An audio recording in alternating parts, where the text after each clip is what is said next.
नमस्कार। एक बार फिर आप सभी का स्वागत है हमारे ऑनलाइन क्लास में। पिछली क्लासेस में मैंने आपके सामने टॉपिक रखा था eukaryotic cell, prokaryotic cell, plant cell, animal cell और प्रोटोप्लाज्म। प्रोटोप्लाज्म में मैंने साइटोप्लाज्म और न्यूक्लियस के बारे में थोड़ा बहुत डिस्कस किया था। अब वन बाय वन करके स्टेप बाय स्टेप एक एक सेल ऑर्गेनेल्स के बारे में आप लोगों को पढ़ना है। तो उसी सीरीज में आज आपका टॉपिक है सेल वॉल। देखिएगा ध्यान से, सेल आपकी यूनिट जो चल रही है ऊपर लिख लीजिए आप लोग, cell unit of life, unit of life, इसको नोट कर लीजिएगा आप लोग। ये सेल चैप्टर में है। आपका टॉपिक है सेल वॉल। सेल वॉल, ये सेल वॉल क्या है? Outer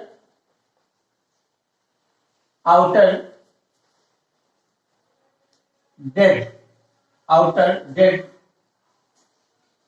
layering of plant cell. Plant cell की एक आउटर डेड लेयरिंग है ना। यानी the presence of cell wall is a main characteristic feature of plant cell. मैंने आपको बताया था कि सेल वॉल का पाया जाना प्लांट सेल का मेन कैरेक्टरिस्टिक फीचर है ना। ये एनिमल सेल में सेल वॉल नहीं पाई जाती है, प्लांट सेल में पाई जाती है। रिजिड होती है और डेड होती है, रिजिड होती है और डेड होती है। ये प्लांट को एक शेप प्रोवाइड करवाती है और प्लांट को प्रोटेक्शन देती है, उसे रिजिड बनाती है। आगे अभी हम इसके फंक्शन के बारे में डिस्कस करेंगे। तो ये प्लांट सेल की आउटर कवरिंग है सेल वॉल। जैसे आपने प्लांट सेल देखा होगा, अभी मैंने डिस्कस किया था, आपको पढ़ाया भी था प्लांट सेल के बारे में इस तरीके से। ये एक प्लांट सेल है, सॉरी, ये एक प्लांट सेल है ना। तो ये प्लांट सेल में नीचे की तरफ क्या थी, ध्यान देना, ये एक नीचे लेयर थी और इस लेयर का नाम मैंने बताया था प्लाज्मा मेम्ब्रेन। याद है आप सभी को? ये नहीं होगा तो डिस्क्रिप्शन बॉक्स में इसकी लिंक कभी डाल देंगे, आप लोग देख लीजिएगा। ये है प्लाज्मा मेम्ब्रेन। क्या नाम है इसका? Plasma membrane. और इसके बाहर एक जो लेयर थी उसका नाम क्या है? सेल वॉल, है ना। तो ये सेल वॉल जो है ये केवल प्लांट सेल में पाई जाती है। तो अगर, और ये तीन प्रकार की सेल वॉल होती है। सेल वॉल ये तीन पार्ट से मिलकर बनी होती है। जब प्लांट मैच्योर हो जाता है उस टाइम पे, ध्यान दीजिएगा, यही देखिएगा, ये जो सेल वॉल है जो बाहर की तरफ वॉल होती है इसे हम कहते हैं, ध्यान देना, ये ऐसे इसके तीन पार्ट होते हैं। ऐसे ये तीन पार्ट में बनी होती है, ऐसे ये ऐसे। और इसके बीच में एक और लेयर होती है, ये इसे मिडिल लेमिला कहते हैं। ये थोड़ा सेल वॉल से अलग होती है, इसका कंपोजिशन सेल वॉल से अलग होता है। ध्यान दीजिएगा, ये इसको हम प्राइमरी वॉल कहते हैं। प्राइमरी वॉल, ये अंदर की तरफ ये सेकेंडरी वॉल है, सेकेंडरी वॉल, और मिडिल लेमिला। और क्या होता है? मिडिल लेमिला, अभी बताएंगे। मिडिल लेमिला ये जो है इसका कंपोजिशन अलग होता है, ठीक है। अगर हम अब देखिए इसका कंपोजिशन देख लीजिए, सेल वॉल का कंपोजिशन सेल वॉल का। तो ये मुख्य रूप से जो सेल वॉल है वो सेलुलोज, ध्यान दीजिएगा इसकी कंपोजिशन के बारे में कि आखिर सेल वॉल बनी किसकी होती है। ये सेलुलोज, हेमी सेलुलोज,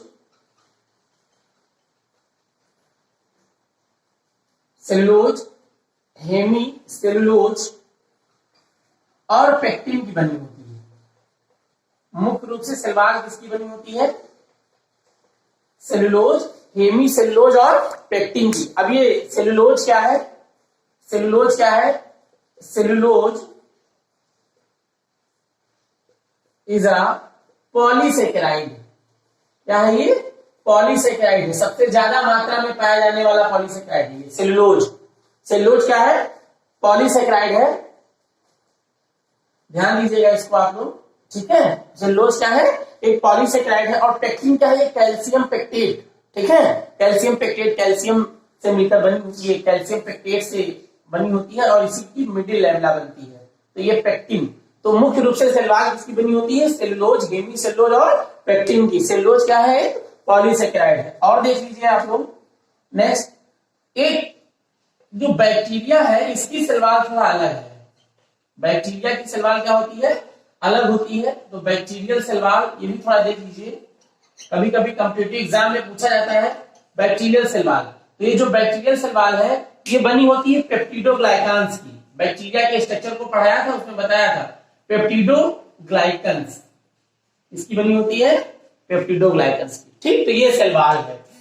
सेलवाल का फॉर्मेशन कैसे होता है? सेल प्लेट के द्वारा। किसके द्वारा होता है? सेल प्लेट के द्वारा, यानी फॉर्मेशन ऑफ सेलवाल। सेलवाल का फॉर्मेशन कैसे होता है? इंडोप्लाज्मिक रेटिकुलम से। किससे होता है? इंडोप्लाज्मिक रेटिकुलम से। इसका फॉर्मेशन किससे होता है? इंडोप्लाज्मिक रेटिकुलम से, ठीक है। सेलवाल का फॉर्मेशन कहां से होता है? इंडोप्लाज्मिक रेटिकुलम से। कैसे होता है? सेल प्लेट के द्वारा। अभी आगे बताएंगे, सेल डिवीजन में पढ़ाएंगे आपको, सेल साइकिल और सेल डिवीजन में, कि सेल प्लेट का फॉर्मेशन होता है जब क्रोमोसोम बीच में आ जाते हैं। क्रोमोसोम जब सेंटर में आते हैं, इसके बाद टीलोफेज अवस्था जब आती है और क्रोमोसोम अपने अपने अपोजिट पोल पर जाने लगते हैं। एक बार यहां देख लीजिएगा ध्यान से, देखिए, सॉरी, देखिए, जैसे ये मान लेते हैं ये सेल डिवीजन के समय पे यहां पे सेल प्लेट का फॉर्मेशन होता है और क्रोमोसोम, ये जो क्रोमोसोम होते हैं वो अपने अपने टीलोफेज स्टेज में अपने अपने अपोजिट पोल की तरफ मूव करने लगते हैं। तो ये जो सेल प्लेट का फॉर्मेशन होता है, इसी सेल प्लेट से ये माना जाता है कि सेल वॉल का फॉर्मेशन होता है, ठीक है। तो सेल प्लेट कब बनती है? सेल डिवीजन के टाइम पे। तो ये आप लोग नोट कर लीजिएगा सेल वॉल के बारे में कि ये सेलुलोज, हेमी सेलुलोज और पेक्टिन की बनी होती है। बैक्टीरियल सेल वॉल पेप्टिडोग्लाइकन्स की बनी होती है। इसका फॉर्मेशन एंडोप्लाज्मिक रेटिकुलम से होता है और इसका मेन फंक्शन है प्लांट को प्रोडक्शन प्रोवाइड करवाना, प्लांट को सपोर्ट देना, ठीक है, और ट्रांसपोर्ट में हेल्प करना, प्लांट को एक निश्चित शेप देना। तो ये सब इसका प्रमुख कार्य है, तो इसको आप नोट कर लीजिएगा। अब आपका नेक्स्ट टॉपिक है प्लाज्मा मेम्ब्रेन या सेल मेम्ब्रेन, इसको नोट कर लीजिए।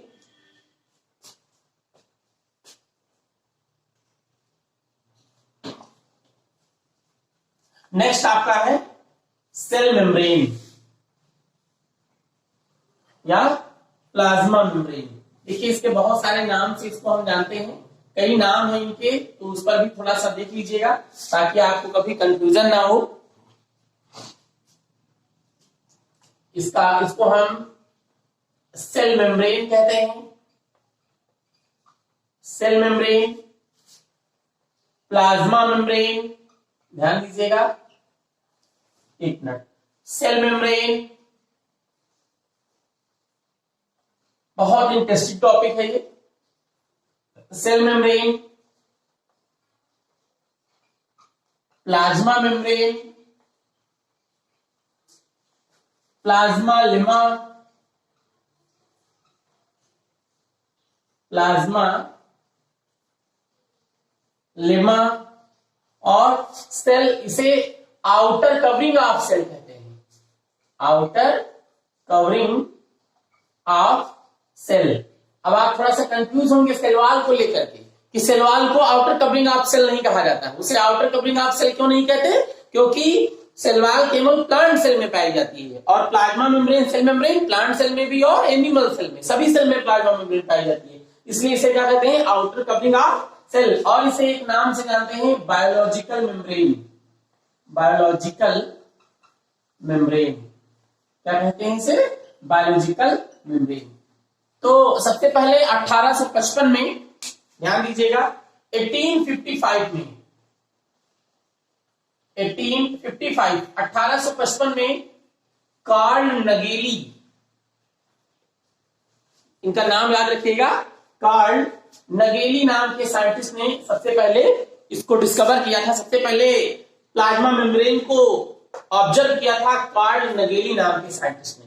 ठीक है, इन्होंने कार्ल नगेली नाम के साइंटिस्ट ने इसे डिस्कवर किया, कहा कि सेल के चारों तरफ एक मेम्ब्रेन पाई जाती है, उसी मेम्ब्रेन के थ्रू सेल वॉल का सभी ट्रांसपोर्टेशन होता है। यानी जितना भी ट्रांसपोर्टेशन का काम है, जितना भी ट्रांसपोर्ट सिस्टम हमारी सेल का है, वो सब प्लाज्मा मेम्ब्रेन के द्वारा होता है। और धीरे धीरे इसके स्ट्रक्चर के बारे में डिस्कस हुआ जाने लगा, इसकी कंपोजिशन का पता लगाया जाने लगा कि आखिर ऐसा क्या होता है, प्लाज्मा मेम्ब्रेन कौन कौन से सब्सटेंस से मिलकर के बनी होती है, कौन कौन से केमिकल कंपाउंड इसमें पाए जाते हैं। तो ये नाम पे ध्यान दीजिएगा, इसको सबसे पहले इन्होंने ऑब्जर्व किया था, नोट कर लीजिएगा इसको या डिस्कवर लिख लीजिएगा इसको सबसे पहले। ठीक, अब इसके बाद में इसके केमिकल कंपोजिशन की बात करेंगे, इसकी बात करेंगे केमिकल कंपोजिशन। केमिकल कंपोजिशन की प्लाज्मा मेम्ब्रेन किन किन चीजों से मिलकर बनी होती है। तो प्लाज्मा मेम्ब्रेन मुख्य रूप से प्रोटीन, प्लाज्मा मेम्ब्रेन मुख्य रूप से किससे मिलकर बनी होती है, प्रोटीन, लिपिड, प्रोटीन, लिपिड और कार्बोहाइड्रेट। कार्बोहाइड्रेट प्लाज्मा मेम्ब्रेन का फॉर्मेशन किससे किससे होता है, प्रोटीन, लिपिड और कार्बोहाइड्रेट। अब ये लिपिड फास्फोलिपिड के फॉर्म में पाया जाता है, वो आगे अभी फिगर में बताएंगे। तो ये प्रोटीन, लिपिड और कार्बोहाइड्रेट, यानी प्लाज्मा मेम्ब्रेन प्रोटीन, लिपिड और कार्बोहाइड्रेट से मिलकर बनी होती है। अब इसमें प्रोटीन देखिएगा अबाउट 58, ध्यान दीजिएगा, अबाउट 58 to 59% इसमें प्रोटीन पाया जाता है। ठीक है, 40% लिपिड पाया जाता है और 1 से 2%, 1 to 2% इसमें कार्बोहाइड्रेट होता है। अब एक प्रॉब्लम आ गई कि आखिर ये प्रोटीन, लिपिड और कार्बोहाइड्रेट प्लाज्मा मेम्ब्रेन में होती कहां है ना, कि प्लाज्मा मेम्ब्रेन के स्ट्रक्चर में किस जगह पर प्रोटीन होती है, किस जगह पर लिपिड होता है और कहां पर कार्बोहाइड्रेट होता है। ये एक प्रॉब्लम आई, तो इसके लिए कई साइंटिस्ट हैं, इन्होंने स्टडी की इसके बारे में और बताया कि प्रोटीन, लिपिड और कार्बोहाइड्रेट कहां होता है, इसका कैसा अरेंजमेंट होता है। तो इसके लिए प्लाज्मा मेम्ब्रेन के 3 मॉडल दिए गए हैं, प्लाज्मा मेम्ब्रेन के 3 मॉडल दिए गए हैं, उनको ध्यान दीजिएगा। इसके स्ट्रक्चर से रिलेटेड, प्लाज्मा मेम्ब्रेन के स्ट्रक्चर डाल लीजिएगा हेडिंग आप लोग, स्ट्रक्चर। तो इसके स्ट्रक्चर के लिए 3 मॉडल है। सबसे पहला मॉडल है सैंडविच मॉडल। कौन सा मॉडल है, सबसे पहला सैंडविच मॉडल। ठीक है, दूसरा मॉडल है यूनिट मेम्ब्रेन मॉडल। ध्यान दीजिएगा, ये तीनों मॉडल कॉम्पिटिटिव एग्जाम्स के पॉइंट ऑफ व्यू से बहुत इंपॉर्टेंट है। Unit membrane model, unit membrane model. ठीक है, पहला क्या है, सैंडविच मॉडल, दूसरा क्या है, यूनिट मेम्ब्रेन मॉडल और तीसरा एंड मोस्ट एक्सेप्टेड मॉडल, ये यूनिवर्सल एक्सेप्टेड मॉडल है। इसी मॉडल को सबसे ज्यादा मान्यता दी गई है, जिसका नाम है फ्लूइड मोज़ेक मॉडल। यानी प्लाज्मा मेम्ब्रेन के स्ट्रक्चर, ये 3 मॉडल प्लाज्मा मेम्ब्रेन के स्ट्रक्चर से संबंधित दिए गए हैं, sandwich model, unit membrane model, fluid mosaic model. सबसे पहले ये 1935 में डेविसन और डेनेली, ध्यान दीजिएगा, ये 2 साइंटिस्ट हैं, डेविसन एंड डेनेली। डेविसन और डेनेली नाम के साइंटिस्ट ने सैंडविच मॉडल को दिया था। डेविड रॉबर्टसन सन 1959 में, डेविड रॉबर्टसन नाम के साइंटिस्ट ने, डेविड रॉबर्टसन नाम के साइंटिस्ट ने सन 1959 में यूनिट मेम्ब्रेन मॉडल को दिया था। और फ्लूइड मोज़ेक मॉडल को, ये मोस्ट एक्सेप्टेड, बहुत ही लेटेस्ट मॉडल है, जिसको सबसे ज्यादा मान्यता मिली है प्लाज्मा मेम्ब्रेन के स्ट्रक्चर में। 1972 में सिंगर और Nicolson, Singer and Nicolson, Singer and Nicolson, ये 2 साइंटिस्ट हैं जिन्होंने मिलकर फ्लूइड मोज़ेक मॉडल दिया।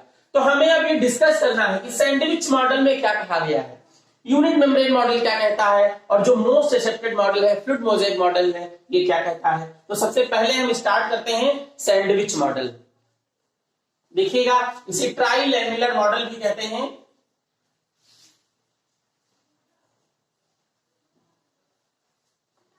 ट्राई लैमिलर मॉडल यानी प्लाज्मा मेम्ब्रेन 3 लेयर से मिलकर बनी होती है। Trilaminar model means 3 layer. ध्यान दीजिएगा, सबसे पहला model sandwich model.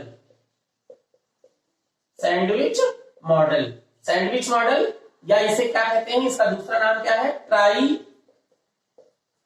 लैमिलर model. Trilaminar model, trilaminar model means 3 layer. इसमें कितनी लेयर होंगी, 3 लेयर। तो बहुत ध्यान से समझिएगा कि ये 3 लेयर्ड मॉडल क्या होता है। सॉरी,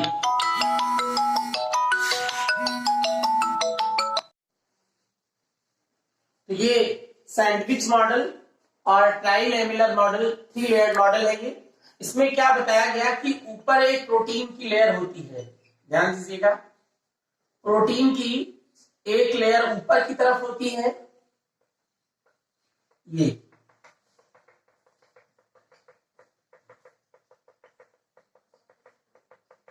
ये आउटर क्या है, ये आउटर लेयर। आउटर लेयर किससे मिलकर बनी है, ये प्रोटीन से, ठीक है। और नीचे की तरफ एक प्रोटीन लेयर होती है, ऊपर की तरफ एक प्रोटीन की लेयर और एक प्रोटीन की लेयर नीचे की तरफ होती है, ये, ठीक है। ये इनर लेयर है, ये भी प्रोटीन से बनी है। अब इसके बाद में आपको क्या देखना है कि इसके बीच में, अच्छा इसकी लेंथ क्या है, ये 20 एंगस्ट्रॉम होती है, ये भी 20, ये बहुत इंपॉर्टेंट है, इसकी लेंथ याद रखिएगा। प्लाज्मा मेम्ब्रेन की टोटल लेंथ होती है 75 एंगस्ट्रॉम, ठीक है। तो 20 एंगस्ट्रॉम की ये लेयर, 20 एंगस्ट्रॉम की ये लेयर, और बीच में ये लिपिड भरा होता है। बीच में क्या होता है, लिपिड। ये इसके बीच में क्या होता है, लिपिड की लेयर होती है, ऐसे ही। ये देखिए, ध्यान दीजिएगा, ये अब इसमें ये जो लिपिड की लेयर है, इसकी लेंथ होती है 35 एंगस्ट्रॉम, ठीक है, 35 एंगस्ट्रॉम। और ये बाइलेयर लिपिड, ठीक है, ये बाइलेयर होती है लिपिड की, ये होता है। अब इसमें ये बताया गया है कि ये जो ऊपर इसका जो हेड होता है, ध्यान दीजिएगा, इसका जो हेड है वो होता है हाइड्रोफिलिक। क्या होता है, हाइड्रोफिलिक। और जो टेल इसकी होती है, ये होती है हाइड्रोफोबिक। तो आज के लिए इतना ही। अब नेक्स्ट क्लास में हम फ्लूइड मोज़ेक मॉडल के बारे में डिस्कस करेंगे। धन्यवाद।